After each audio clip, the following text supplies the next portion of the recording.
రే Syed, news చూసావా? ఎక్కడ పడితే అక్కడ గ్యాస్ సిలిండర్లు పేలిపోతున్నాయంట.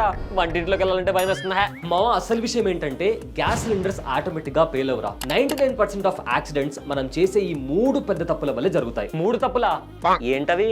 Mistake number 1, the deadly spark. Gas leak అయినప్పుడు ఆ గ్యాస్ లీక్ వాసన వచ్చినప్పుడు మనలో చాలా మంది చేసే పెద్ద తప్పు ఏంటో తెలుసా? స్విచెస్ ని ఆన్ లేదా ఆఫ్ చేయడం, లేకపోతే అగ్గిపుల్ల వెలిగించడం. ఇది చాలా పెద్ద తప్పు. ఎందుకంటే ఆ స్విచెస్ నుంచి వచ్చే చిన్న స్పార్క్ చాలు ఇల్లు మొత్తం పేలిపోవడానికి. ఒకవేళ నీకు గ్యాస్ లీక్ అవుతుంది అనిపిస్తే విండోస్ అన్ని ఓపెన్ చేసి బయటికి లగెత్తు. Mistake number 2, ignoring the date. నువ్వు బాగా అబ్జర్వ్ చేసినట్లయితే సిలిండర్ పైన ABCD అని ఇలా ఆల్ఫాబెట్స్ ఉంటాయి. ఒకవేళ ఏ ఉందనుకో first quarter Jan to March, B ఉందనుకో second quarter April to June, అదే C ఉంటే third quarter July to September, D ఉంటే fourth quarter October to December. అంటే ఈ మంత్స్ మధ్యలో సిలిండర్ ని టెస్ట్ చేస్తారు. టెస్టింగ్ లో ఒకవేళ సిలిండర్ పాస్ అయితే దాంట్లో మళ్ళీ రీఫిల్ చేస్తారు, లేకపోతే ఆ సిలిండర్ ని పక్కన పెట్టేస్తారు. అదే రకంగా ఆల్ఫాబెట్స్ పక్కన నంబర్స్ కూడా ఉంటాయి. ఫర్ ఎగ్జాంపుల్ A28 ఉందనుకో ఆ సిలిండర్ 2028 లో ఎక్స్పైర్ అయిపోతుందని అర్థం. ఒకవేళ అలాంటి సిలిండర్ నీ ఇంట్లో ఉంటే వెంటనే డీలర్ కి కాల్ చేసి రిటర్న్ ఇచ్చేయి. Mistake number 3, cheap pipes.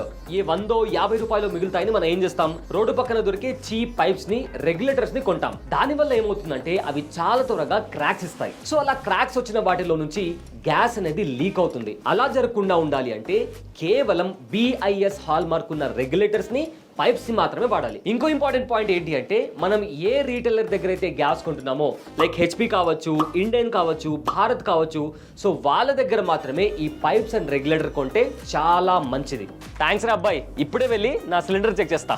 So friends, accident అయిన తర్వాత బాధపడడం కంటే ముందే జాగ్రత్త పడడం మంచిది. ఈ యూస్ఫుల్ ఇన్ఫర్మేషన్ ని మీ ఫ్యామిలీ గ్రూప్స్ లో, ఎస్పెషల్లీ ఎవరైతే వంటింటి రెస్పాన్సిబిలిటీ తీసుకున్నారో వాళ్ళకు షేర్ చేయడం అస్సలు మర్చిపోకండి. Boss Wala. Be the boss.